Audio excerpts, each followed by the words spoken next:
आप देख रहे हैं इंडिया टाउन न्यूज, भारत की बात।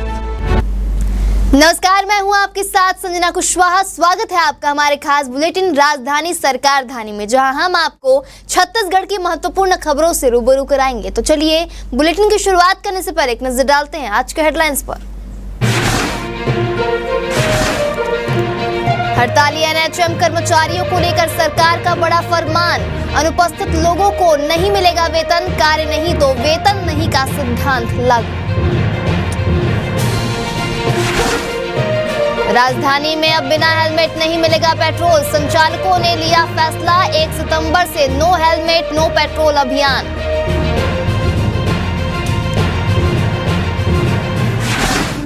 छत्तीसगढ़ में खाद्य पर्याप्त मात्रा में उपलब्ध। प्रदेश में 13,19,000 मीट्रिक टन खाद वितरित। किसानों को नैनो खाद के उपयोग के लिए किया जा रहा है जागरूक। सीजीपीएससी के स्थायी अध्यक्ष बनी पूर्व आईएएस रीता शांडिल्य। अधिसूचना जारी, 2002 बैच की रिटायर्ड आईएएस अधिकारी हैं रीता शांडिल्य।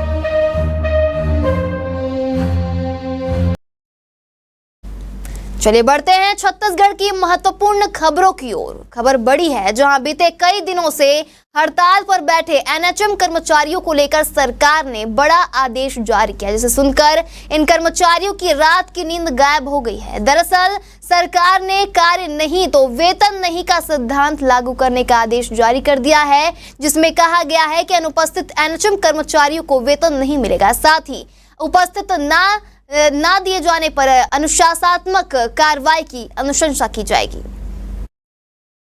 बता दें कि 10 सूत्रीय मांगों को लेकर प्रदेश भर के नेशनल हेल्थ मिशन के कर्मचारी अनिश्चितकालीन हड़ताल पर हैं। उनका प्रदर्शन अनोखे अंदाज में हुआ। उन्होंने लापता गारंटी को ढूंढने पंफलेट बांटे। दरअसल 2023 के विधानसभा चुनाव में भाजपा ने अपने घोषणा पत्र में कई वादे एनएचएम कर्मचारियों से जुड़े किए थे, लेकिन वो वादे पूरे नहीं किए गए हैं। इसे मोदी की गारंटी कहा गया था, लिहाजा इन कर्मचारियों ने लापता गारंटी की खोज में लोगों को पंफलेट बांटे हैं।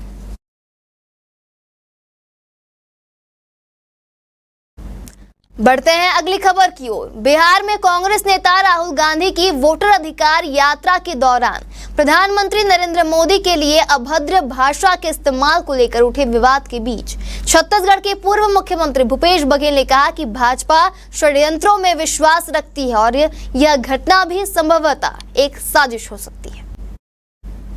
बघेल ने आगे कहा कि किसी के द्वारा भी अभद्र भाषा का इस्तेमाल उचित नहीं है और हम इसका समर्थन नहीं करते। राहुल जी की यात्रा को मिली प्रतिक्रिया से भाजपा बौखलाई हुई है। जिस मंच पर कथित टिप्पणी की गई, वहां ना तो राहुल जी और ना ही राजद नेता तेजस्वी यादव मौजूद थे।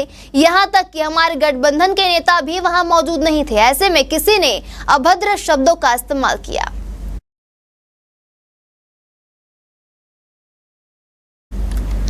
अगर आप भी रायपुर जिले में दोपहिया वाहन का इस्तेमाल करते हैं तो खबर आपके काम की साबित हो सकती है। लगातार बढ़ते सड़क दुर्घटनाओं के बीच पेट्रोल पंप एसोसिएशन ने बड़ा फैसला लिया है, जहां अब पंप पर बिना हेलमेट के पहुंचने वाले दोपहिया वाहन चालकों को पेट्रोल नहीं दिया जाएगा। इस संबंध में पेट्रोल पंप एसोसिएशन ने उप मुख्यमंत्री अरुण साव और कलेक्टर डॉक्टर गौरव सिंह को ज्ञापन सौंपकर जानकारी भी दी है।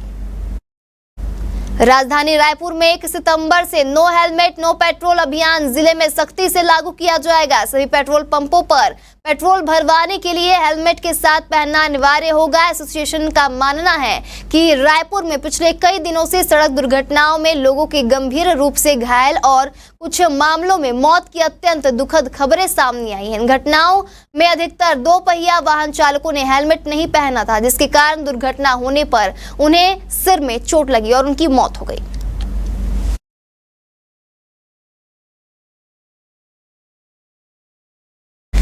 दुर्ग थाना नंदनी क्षेत्र से एक बड़ी खबर सामने आई है, जिसने प्रशासनिक अमले को झकझोर कर रख दिया है। आपको बता दें, पुलिस टीम ने 2 आरोपियों को गिरफ्तार किया है, जिन्होंने राज्य के जमीनी लेखा जोखा वाले भुइयां सॉफ्टवेयर को हैक कर जाली दस्तावेज तैयार करवाकर बैंक से भारी मात्रा में लोन निकाल लिया था। जानकारी के अनुसार मामला जमीन पटवारी हल्का नंबर 16 के ग्राम अछौटी मुरमुंडा और तहसील अहिवारा का है। आरोपियों ने भुइयां सॉफ्टवेयर हैक कर ग्राम मुरमुंडा की जमीन के खसरा बंटवारे में छेड़छाड़ की और अवैध तरीके से बैंक से 36 लाख रुपए का लोन निकाल लिया। मामले के उजागर होने पर पुलिस ने आरोपियों के खिलाफ गंभीर धाराओं के तहत कार्रवाई की है। पुलिस ने कहा है कि इस तरह की धोखाधड़ी को रोकने के लिए सख्त कदम उठाए जाएंगे।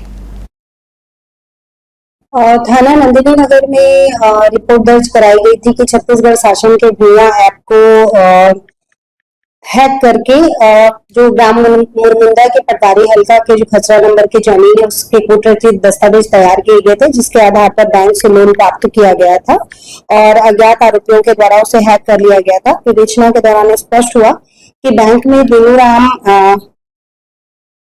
दीनूराम यादव इसके द्वारा बैंक से लोन प्राप्त किया गया था और इसे विभिन्न अकाउंट्स में ट्रांसफर किया गया था।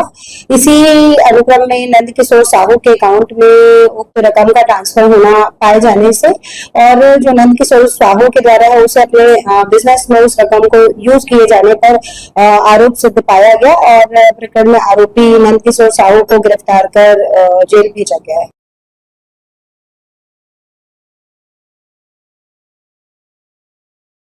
राज्य सेवा परीक्षा 2024 के मूल्यांकन को लेकर कुछ न्यूज वेब पोर्टल्स में प्रकाशित खबरों पर छत्तीसगढ़ लोक सेवा आयोग ने कड़ी आपत्ति जताई है।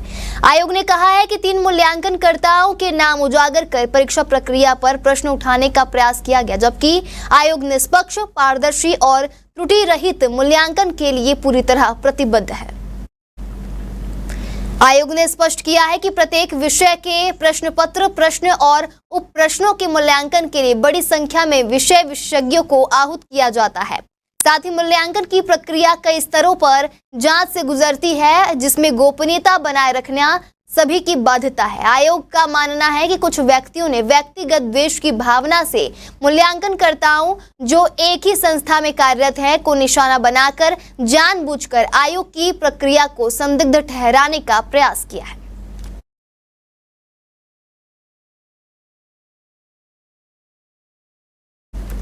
मुख्यमंत्री विष्णुदेव साय के निर्देश पर प्रदेश के किसानों को हर संभव रासायनिक उर्वरक उपलब्ध कराई जा रही है। वहीं रासायनिक उर्वरक की लागत में कमी लाने और डीएपी खाद की आपूर्ति में कमी को ध्यान में रखते हुए नैनो उर्वरक के उपयोग के लिए किसानों को जागरूक भी किया जा रहा है।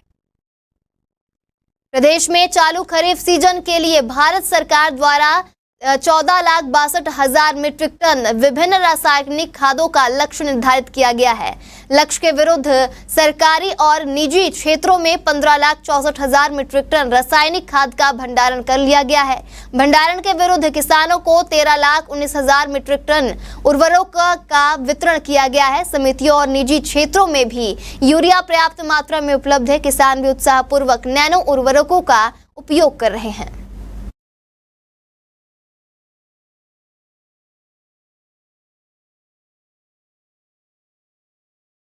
वक्त हो चुका है एक छोटे से ब्रेक का। जुड़े रहिए इंडिया टाउन न्यूज के साथ। अब खबर आपकी उंगलियों पर, हर खबर पर हमारा नजरिया। इंडिया टाउन न्यूज, भारत की बात। ब्रेक के बाद स्वागत है आपका इंडिया टाउन न्यूज में। चलिए बढ़ते हैं खबरों की ओर। रायपुर पुलिस ड्रग्स सूखे नशे के खिलाफ चलाए जा रहे ऑपरेशन निश्चय अभियान के तहत बड़े अंतर्राज्यीय तस्करों को गिरफ्तार कर रही है। जहां पाकिस्तान से पंजाब के रास्ते ड्रग्स, हेरोइन, कोकेन, चिट्टा जैसे सूखे नशे को रायपुर में खपाने वाले बड़े हाई प्रोफाइल ड्रग्स पेडलरों के सिंडिकेट का पुलिस पर्दाफाश कर रही है। वहीं रायपुर, पंजाब, हरियाणा, दिल्ली, मुंबई जैसे बड़े राज्यों से पुलिस तस्करों की धरपकड़ कर रही है। इसी कड़ी में पुलिस की टीम ने 2 बड़ी गिरफ्तारियां की है। जहां एक और पुलिस ने मुंबई से हाई प्रोफाइल ड्रग्स पेडलर नव्या मलिक को गिरफ्तार किया है। नव्या के कब्जे के 3 ग्राम MDMA ड्रग्स बरामद किया गया है। वहीं दूसरी ओर राजधानी रायपुर से ड्रग्स पेडलर अयान खान को दबोचा गया है। वहीं रायपुर रेंजर पुलिस के ऑपरेशन निश्चय के तहत अब तक कुल 2 करोड़ रुपयों से अधिक के ड्रग्स को बरामद कर तस्करों को जेल भेजा जा चुका है।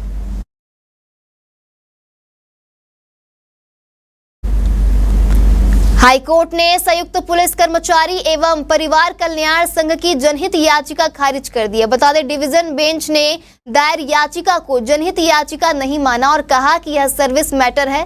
बस्तर के 4000 से अधिक सहायक आरक्षकों और डीएसएफ के जवानों ने पुलिस कांस्टेबल के समान सुविधा की मांग को लेकर जनहित याचिका दायर की थी। आपको बता दें, याचिका में कहा गया है कि इसी प्रकार से गोपनीय सैनिक भी आरक्षक बनने के इंतजार में पिछले कई वर्षों से अपनी जान की बाजी लगाकर पुलिस विभाग में सेवा दे रहे, परंतु उन्हें अभी तक आरक्षक नहीं मिला है। अब मामले में सुनवाई के बाद हाईकोर्ट ने संयुक्त पुलिस कर्मचारी एवं परिवार कल्याण संघ की याचिका खारिज कर दी है। हाईकोर्ट ने दायर याचिका को जनहित याचिका नहीं माना है और कहा है कि यह सर्विस मैटर है।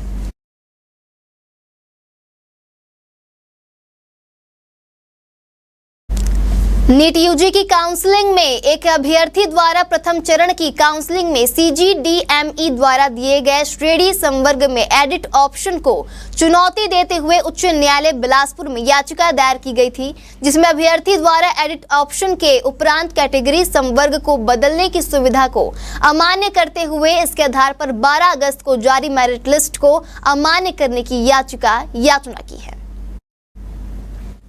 CGDME द्वारा न्यायालय में अपना पक्ष रखे जाने और पूरी सुनवाई के बाद उच्च न्यायालय द्वारा इस याचिका को खारिज कर दिया गया है। उच्च न्यायालय बिलासपुर द्वारा CGDME द्वारा जारी मेरिट लिस्ट को वैध मानते हुए उसके आधार पर किए गए आवंटन प्रक्रिया को मान्य किया गया है।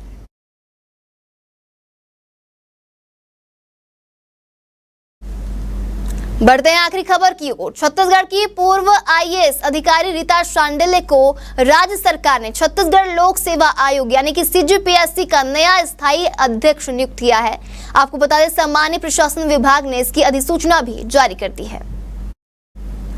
रीता शांडिल्य 2002 बेंच की रिटायर्ड IAS अधिकारी हैं। इससे पहले वह आयोग की कार्यकारी अध्यक्ष के रूप में दायित्व संभाल रही थी।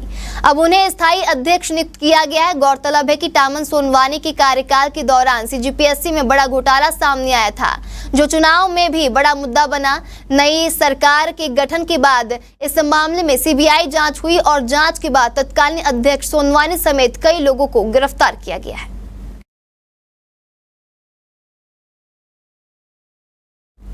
हमारे खास बुलेटिन राजधानी सरकार धानी में फिलहाल इतना ही। तमाम खबरों के लिए बने रहिए इंडिया टाउन न्यूज के साथ। नमस्कार। आप देख रहे हैं इंडिया टाउन न्यूज, भारत की बात।